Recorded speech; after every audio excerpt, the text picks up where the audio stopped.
Glória a Deus, aleluia. Estão todos meus irmãos na paz do Senhor.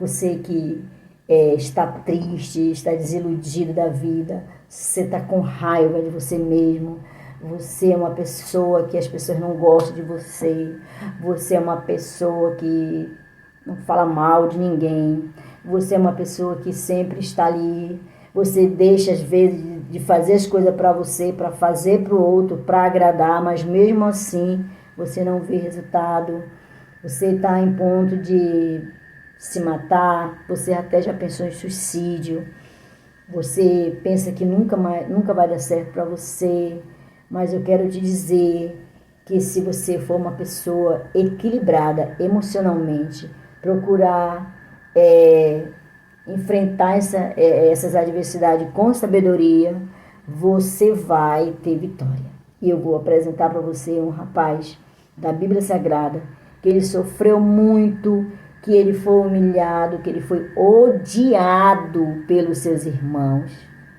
Seus irmãos que tentaram matar ele só por causa que ele teve 2 sonhos, né? E esse irmão também, ele não era complacente com as coisas que os irmãos deles faziam. Tudo que eles faziam de errado, esse rapaz de 17 anos, chamado José, chegava e contava para o seu pai. Então, mais raiva ainda eles tinham de José. Tá bom? Vamos para a Bíblia? Abra sua Bíblia em Gênesis capítulo 37. Vamos ler rapidinho, por favor. Glória a Deus. Aqui no versículo 37 diz assim: E Jacó habitou na terra das peregrinações de seu pai, na terra de Canaã. Estas são as gerações de Jacó, sendo José, de 17 anos, apacentava as ovelhas com seus irmãos, e estava este jovem com os filhos de Bila e com os filhos de Zilpa, mulheres de seu pai. E José trazia uma má fama deles a seu pai. Está aqui. José trazia uma má fama deles, está em plural, a seu pai. Ele não era complacente com o que os seus irmãos faziam. Ele falava para o seu pai. E ele era odiado com certeza. E Israel amava a José mais do que todos os seus filhos, porque era filho da sua velhice, e lhe fez uma túnica de várias cores.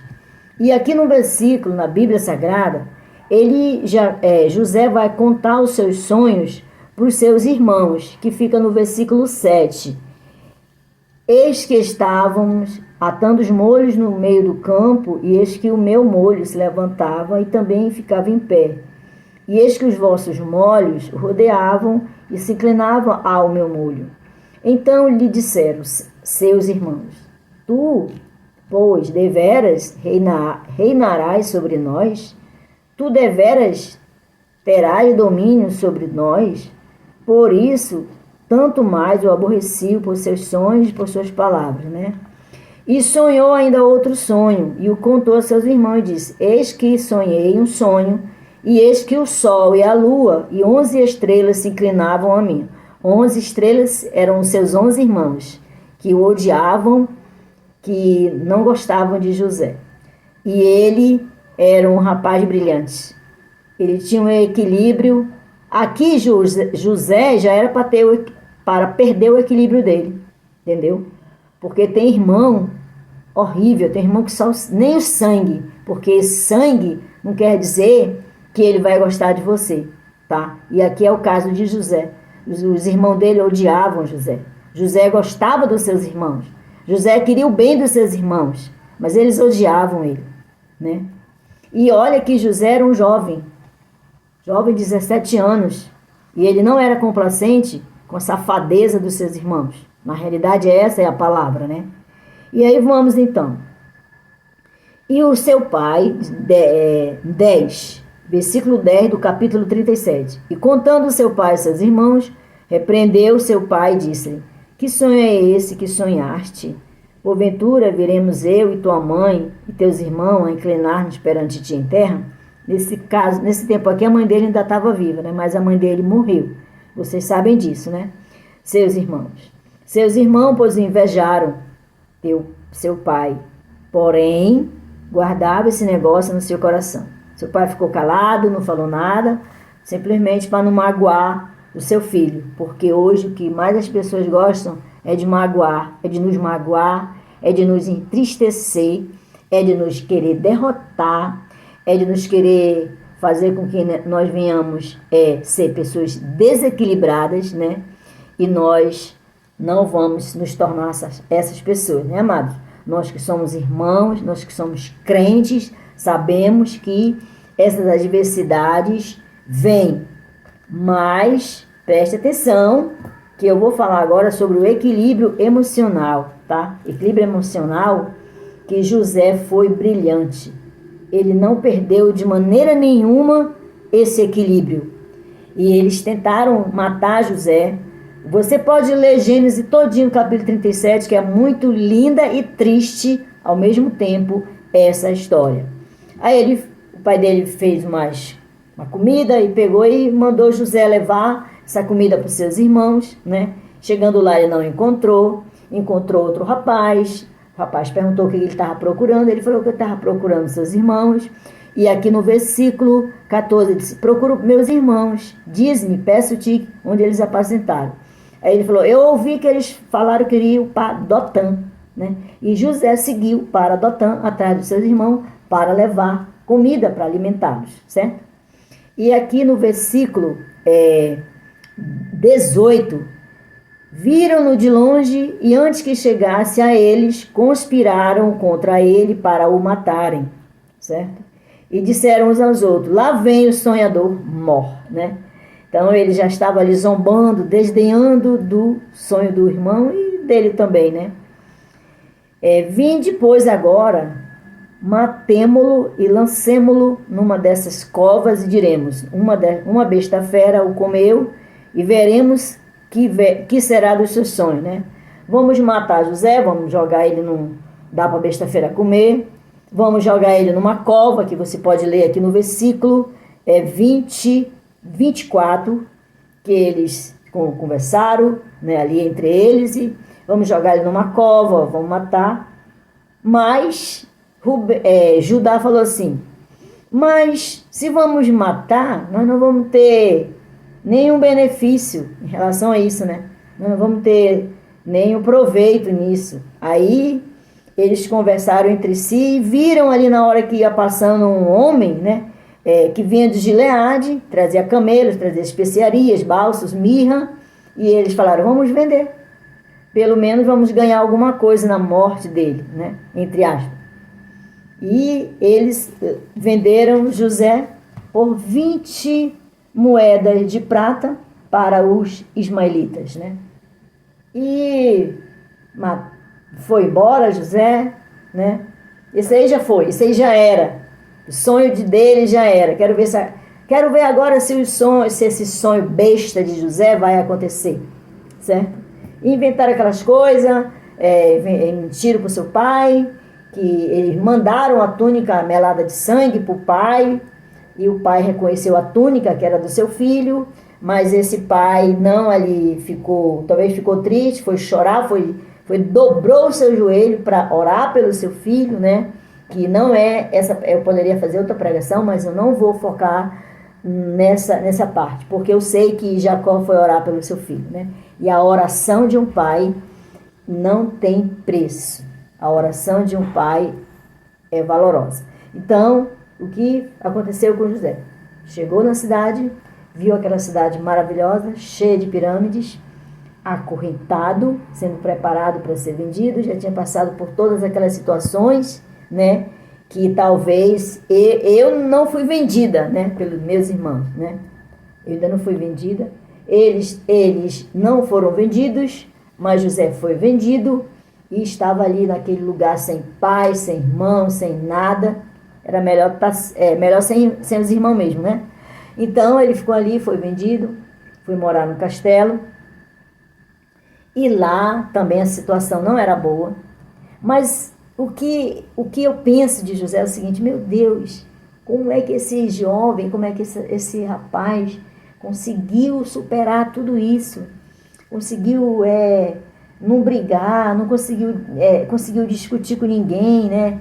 E eu fui estudar. Eu fui estudar porque, sabe, gente, a gente passa por tanta situação difícil e às vezes você quer ir lá, você quer ir bater boca, você quer brigar, sabe? Às vezes é, é muito ruim, é muito difícil, né? Quando você é mal falado, quando você é difamado, quando você não recebe aquilo que você quer receber, quando você trata bem alguém, quando você trata bem o seu esposo, que ele lhe maltrata, né? Quando você trata bem seus filhos, que os seus filhos não lhe trata bem, e vice-versa. É muito, muito dolorido, muito triste, né? Quando nós queremos ser bom, mas na verdade a gente se torna uma pedra de tropeço para eles. Isso que é a realidade. José era uma pedra de tropeço para os seus irmãos, porque talvez eles queriam fazer as coisas ali da carne e José não aceitava. Era o fofoqueiro da turma, né? Levava as conversas para o seu pai que seus irmãos faziam e isso eu odiava. E José foi para o palácio. José com 17 anos, né? Um homem jovem, um homem novo, um homem que, posso falar homem, né? Porque pela idade dele, para sofrer tudo isso que José sofreu, não é fácil mesmo. E preste atenção, José, como eu falei, ele não ficou remoendo o passado, ele não foi atrás de ficar pensando naquelas coisas que estavam ali, poderiam até atormentar ele deixou para trás, ele não ficou pensando, ele entregou tudo nas mãos de Deus, mas ele ficou ali trabalhando emocionalmente para que aquilo não viesse atrapalhar o seu sonho.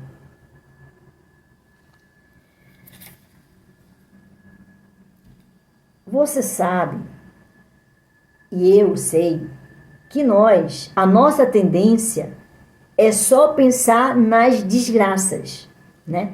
É só pensar nos momentos mais difíceis da tua vida. Talvez você esteja até pensando agora que tu só está pensando nos teus momentos difíceis. E isso, quando você pensa nos momentos difíceis, você fica fraco. Você fica desestabilizado.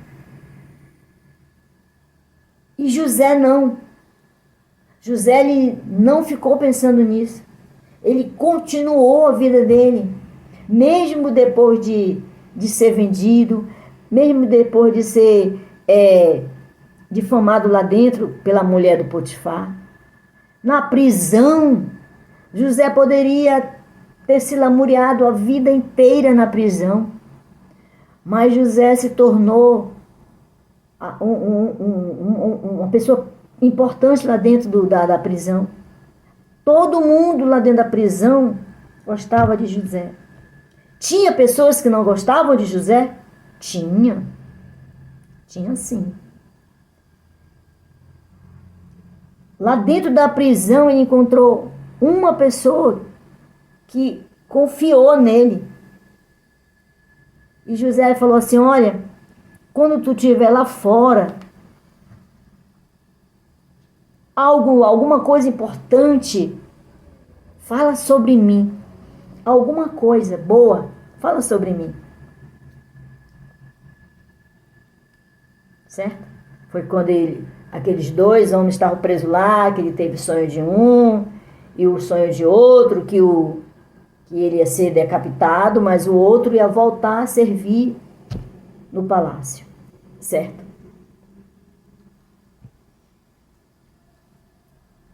Temos que ter esse equilíbrio emocional na nossa vida. Nós não podemos ficar só dependendo de Deus. É isso que eu quero que você entenda nessas palavras que eu estou falando. Porque eu ficava pensando, Senhor, que o Senhor abra a porta do emprego para mim. Vamos supor assim, Senhor, o Senhor abra a porta do emprego para mim. Deus vai abrir a porta do emprego para você, meu amado. Mas você tem que se acordar cedo para distribuir currículo.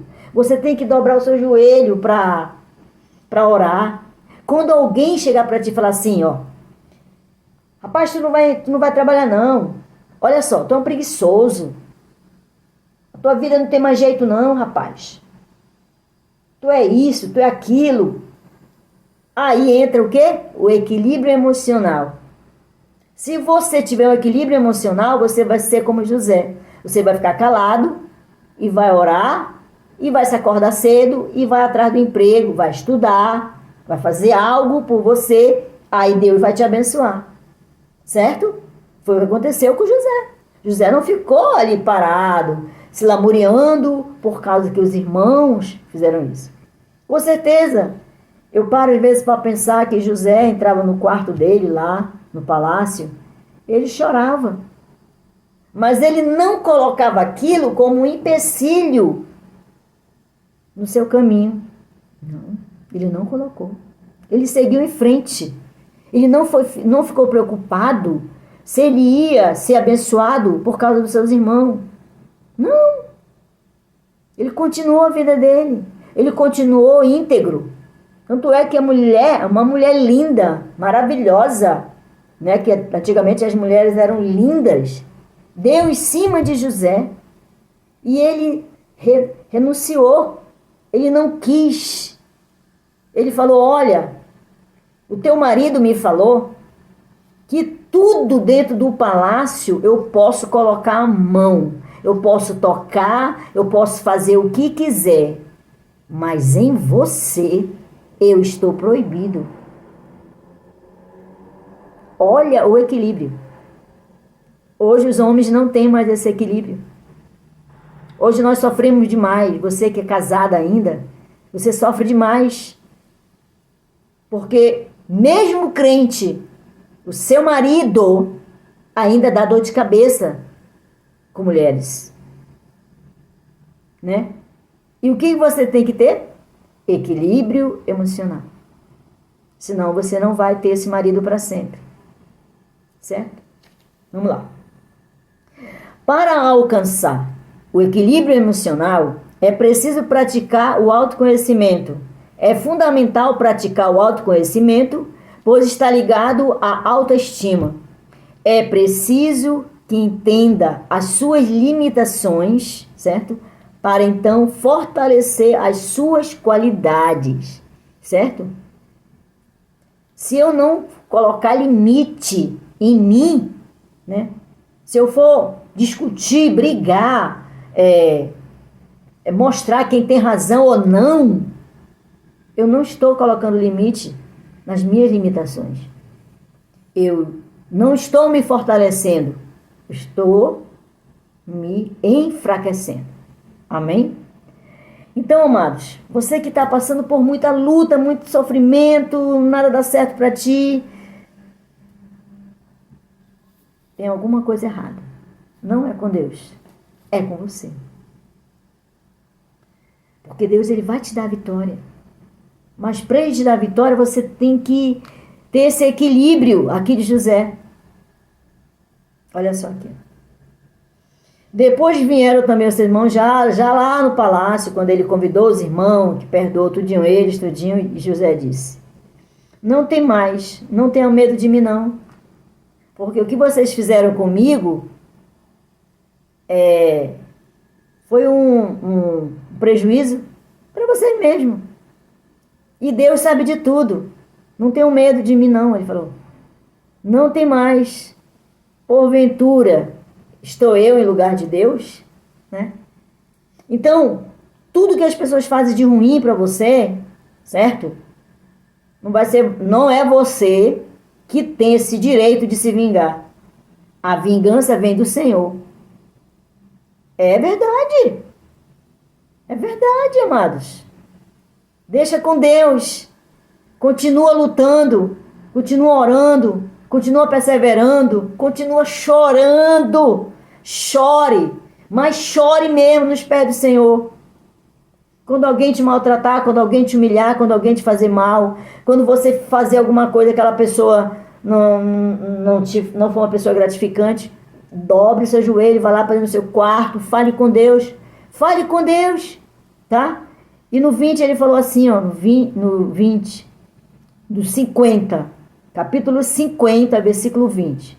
Vós, bem que me atentaste mal contra mim, vocês me atentaram mal contra mim, vocês fizeram tudo contra mim para me maltratar, para me matar.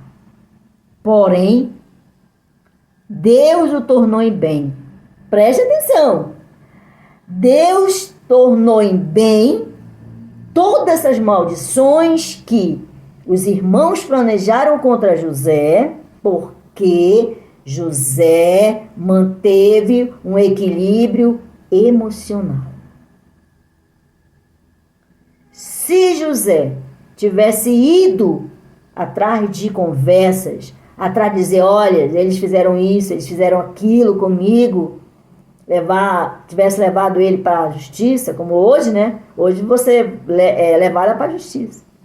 Mas tudo que fizeram contra mim, Deus tornou em bem, para fazer como se vê neste dia, hoje, para conservar em vida um povo grande. Amém? Glória a Deus. Amado, mantenha seu equilíbrio. Deus é com você, sim. Deus é comigo. Mas eu tenho que manter-me equilibrada. Continue orando. Continue chorando. Porque a vitória é tua. Amém? Um beijo no coração. Em nome do Pai, do Filho e do Espírito Santo do Senhor.